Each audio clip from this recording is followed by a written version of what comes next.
Yo, assalamualaikum warahmatullahi wabarakatuh. Selamat siang ya buat teman-teman semuanya, khususnya Anda yang sudah ada di YouTube Solusi Hutang MB. Pokoknya terima kasih banyak buat Anda yang sudah menyempatkan waktunya untuk hadir di sini ya, sebatas mensupport, mendukung ataupun memberikan apresiasi Anda untuk perkembangan channel ini. Saya ucapkan ribuan terima kasih buat teman-teman semuanya. Oke, kali ini yang mau kita bahas itu tentang aku laku dan rupiah cepat, yang mana saya perhatikan makin kesini, makin mendekati lebaran itu makin gencar-gencarnya atau makin seram-seramnya debt collectornya dalam menagih gitu loh. Dan ini yang perlu juga diantisipasi dari teman-teman semuanya.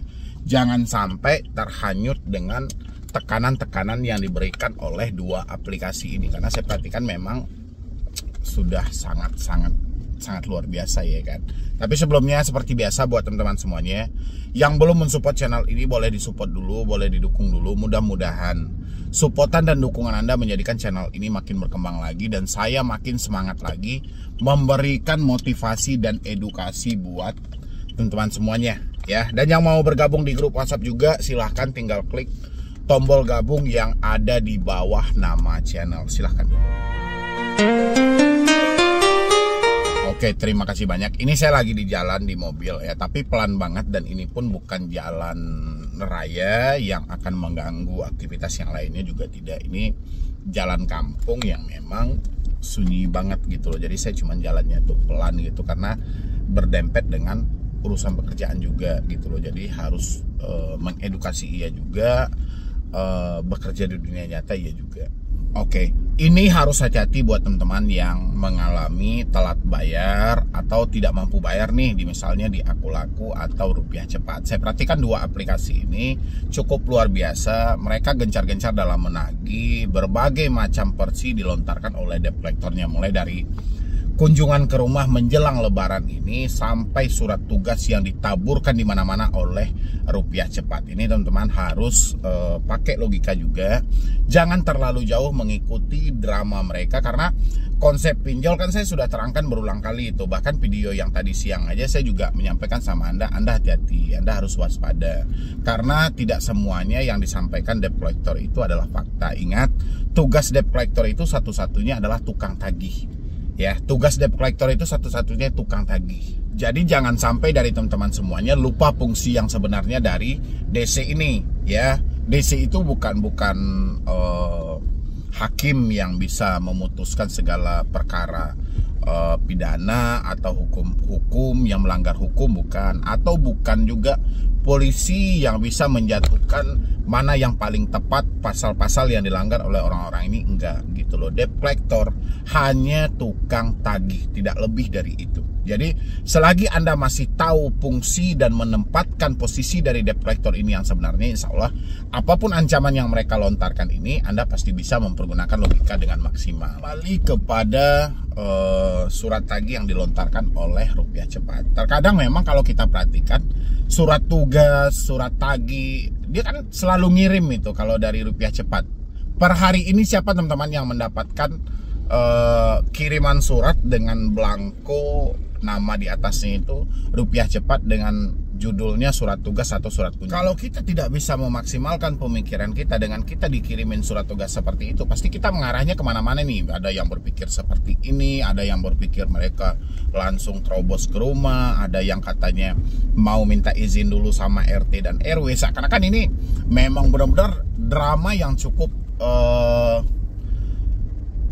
terstruktur banget gitu loh yang mereka bikinkan gitu loh. Bagaimana orang-orang ini bisa benar-benar meyakini bahwa itu adalah yang sebenarnya gitu loh. Padahal gak ada, kan bisa dilogikain aja dia ngapain ngirim-ngirim surat tugas seperti ini. Toh kan tahu kan karakter orang berhutang itu seperti apa. Orang ini kalau sudah tidak ada duit ya endingnya ya pasti ketakutan, pasti kecemasan. Kalau sudah ketakutan dan kecemasan ya pastinya kabur. Terus logikanya ngapain debt collector yang mau berkunjung ini malah ngirim-ngirim surat tugas dulu gitu loh. Tapi karena ini suasananya mau lebaran teman-teman, ya paham aja lah. Yang pertama debt collector itu mengejar bonus. Debt collector ngejar target ya bagaimana bisa tercapai, karena ada juga biaya yang harus mereka tanggung di balik layar. Ini keluarga dia, istri dia, anak dia gitu loh. Ya mau tak mau dia dipersilahkan bekerja seperti itu atau diarahkan bekerja seperti itu oleh pihak-pihak yang menyewa jasa mereka, ya makanya mereka melakukan gitu loh. Tapi di dalam hati mereka ya mereka pun juga bingung apakah ini mempan gitu kan. Tapi pada dasarnya buat teman-teman semuanya nih yang telat bayar di Rupiah Cepat, sampai detik ini debt collector-nya selalu melakukan hal yang sama. Mereka itu tidak berkunjung sampai ke rumah Anda gitu loh. Jadi Anda nggak usah terlalu baper dengan surat-surat yang mereka kirim, nggak usah terlalu. Padahal seharusnya gini buat teman-teman yang mengalami telat di Rupiah Cepat itu ya. Seharusnya Anda itu tidak melihat lagi chat-chat mereka yang dikirim dengan hal-hal yang seperti itu. Kenapa? Karena semakin kita lihat chatnya itu, ya besar kemungkinan kita akan ketakutan, besar kemungkinan juga kita akan kecemasan gitu loh. Tapi ya teman-teman itu kayak mana ya, disuruh ganti nomor, masih banyak yang mempertahankan dengan alasan bla bla bla segala macam ya. Kita nggak ada masalah juga, nggak mungkin juga kita paksa mereka untuk ganti nomor kan. Tapi kalau memang nomornya tidak bisa diganti, paling tidak pemikirannya lah yang harus diganti. Pemikirannya diganti itu bukan otaknya yang dikeluarin, enggak gitu loh, tapi pemikiran yang selalu menakuti diri sendiri. Contoh, Anda mendapatkan surat yang seperti saya sampaikan tadi, ya paling enggak pemikiran kita jangan berpikir bahwa mereka telah datang ke rumah, tapi pikirlah apa sih tujuan mereka mengirim hal ini. Pasti mereka pengen menakut-nakuti saya, bukan mereka mau datang ke rumah, tapi pengen nakut-nakutin saya. Di balik dia nakut-nakutin saya, apa yang mau mereka ambil? Oh, mereka mau ngarahkan saya ke gali lubang tutup lubang. Dan saya yakin banget kalau teman-teman semuanya sudah bisa memaksimalkan pemikiran itu, apapun ancaman yang mereka kirimkan, insya Allah itu tidak akan mempan lagi sama diri Anda. Anda pun gak usah baper, apalagi sekelas Rupiah Cepatnya itu ya kan, memang cuman kerasnya di telepon, di WhatsApp gitu. Faktanya mereka tidak berkunjung sama sekali gitu ya kan. Jadi Anda ya sudahlah, masuk kuping kiri keluar kuping kanan, udah kayak gitu aja kalau saran saya ya. Habis itu dari Aku Laku, ini banyak juga nih dari teman-teman yang telat bayar di Aku Laku, tidak mampu bayar, tidak sanggup bayar. Pasti teman-teman semuanya mengira wah Aku Laku adalah pinjol raksasa, apalagi mereka sekelas multi finance. Bahkan mereka hampir menyeluruh ada di semua counter smartphone, tempat penjualan smartphone atau elektronik lainnya yang ada di Indonesia. Ada beranggapan wah mereka sudah luas nih, mereka sudah besar banget nih, jadi mereka pasti akan berkunjung ke rumah. Emang kalau mereka berkunjung ke rumah, apa sih yang terjadi dari teman-teman semuanya gitu loh. Kan harusnya kita seperti itu. Emang kalau mereka berkunjung ke rumah gue mati? Kan enggak gitu loh. Emang kalau mereka berkunjung ke rumah terus duit gue ada? Kan enggak. Terus ngapain kita mikirin? Terus Anda mikirin, wah nanti tetangga saya tahu gimana? Oh persetan lah, kalau soal tetangga Anda mah gak usah Anda pikirkan hal-hal seperti itu. Kalau kita hanya menyibukkan diri memikirkan orang lain, sementara keadaan kita seperti ini, yang ada kita mati berjamaah gitu loh. Karena ketika kita miskin pun tetangga kita emang tetangga yang ngasih makan, tetangga yang ngasih kita duit, kan enggak. Jadi ngapain kita sibuk-sibukkan diri dengan memikirkan hal-hal yang seperti itu. Mendingan ya sudahlah, kalau memang mereka ada DC lapangan, ya lebih bagus turunkanlah DC lapangan sesuai dengan prosedur yang ada.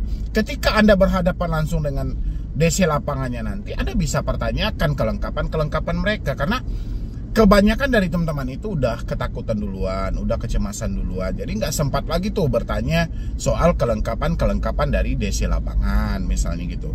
Yang Anda tanyakan itu kan pertama mungkin ID card mereka dulu. Habis itu surat tugas mereka, surat kuasa dari perusahaan untuk menjemput tagihan. Habis itu sertifikat, sertifikat profesi penagihan. Itu wajib dipertanyakan gitu loh. Kalau misalnya mereka tidak melengkapi hal itu, kan kita tinggal sampaikan, ini mohon maaf, benar Anda dari pihak bersangkutan, kan saya dengar Anda menyampaikan bahwa Anda dari pihak bersangkutan. Cuma ini berdasarkan peraturan OJK, debt collector yang berkunjung ke rumah itu harus dilengkapi dengan persyaratan tadi. Dan itu persyaratan adalah wajib gitu loh, bukan gak wajib, itu harus banget, harus saya lihat dulu gitu loh. Karena ini menyangkut urusan hutang-hutang saya. Hutang-hutang ini menyangkut urusan privasi. Jadi saya nggak bisa berbicara dengan orang yang tidak ada kejelasannya. Seperti itu ya buat teman-teman semuanya. Jadi kita nggak perlu mengedepankan rasa takut. Terserah lah, mau Aku Laku itu pinjol besar, mau apa ya terserah. Yang namanya kita hari ini bukan tidak mau loh, tapi kita kan tidak mampu karena duit kita nggak ada. Kan kayak gitu kan poinnya. Jadi nggak usah serba ditakut-takuti dari teman-teman semuanya. Nggak usah selalu dibaper-baperkan. Kalau ini kita takut-takuti, kalau ini kita baperin, yang ada kita akan terhanyut dalam suasana ini. Yang terjadi adalah kita akan sangat kesulitan untuk keluar dari semua jeratan ini, ya. Jadi buat teman-teman yang selalu bertanya sama saya, ada beberapa pertanyaan tadi itu, kalau nggak salah saya hampir 10 orang yang bertanya, mengalami telat bayar di Aku-Laku, mengalami telat bayar di Rupiah Cepat, dan mereka gencar-gencarnya. Dan banyak orang yang ketakutan karena surat yang dikirimkan Rupiah Cepat seakan-akan DC-nya akan datang ke rumah, dan habis itu juga ketakutan karena mengalami telat bayar langsung di Aku-Laku, karena Aku-Laku ini sudah besar juga datang ke rumah. PR datang ke rumah ini bukan hari ini saja yang menjadi beban bagi orang-orang, tapi sudah sejak tahun-tahun lalu, ya. Orang yang ketakutan didatangi DC ke rumah itu pasti ada alasannya. Alasan yang paling sering saya temukan adalah dia itu takut suami, istri, dan orang tua tahu. Ini aja alasan orang kalau masih bertanya apakah DC datang ke rumah. Pasti permasalahan dia jangan sampai suami tahu, orang tua tahu, dan yang lainnya tahu. Itu aja. Jadi kalau Anda hari ini juga bertanya hal yang sama, Anda mengalami ketakutan dengan versi yang sama, apakah versinya itu Anda juga tidak pengen suami, istri, atau orang tua tahu, atau orang sekitar tahu? Kalau memang iya, carilah momen-momen tertentu, jujur dan terbukalah sama suami, sama istri, dan sama orang tua. Ya, kita penting, kita juga butuh supportan dari dalam. Supaya apa? Supaya kita tidak menanggung beban dengan ketidakjujuran kita ini.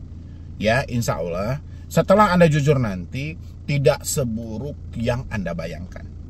Ya, ini buat teman-teman semuanya. Jadi kalaupun DC gencar-gencarnya dalam menagih, bukan Aku-Laku atau Rupiah Cepat aja ya, dimanapun teman-teman nanti yang nonton, kalau dia gencar-gencar dalam menagih, itu persi aja supaya ngejar bonus dan ngejar target menjelang Lebaran. Jadi kitanya tetap aja dengan persi biasa saja, nggak usah terlalu baperan, nggak usah menanggapi terlalu lebih. Kapan perlu, saya sudah sarankan beberapa video. Kalau memang Anda tidak sanggup lagi ini melihat chat WhatsApp mereka setiap hari, telepon setiap hari, ya sudah, putus saja komunikasinya, insya Allah aman kok. Ya, jadi sekian dulu dari saya, Medi Bro nih. Wassalam.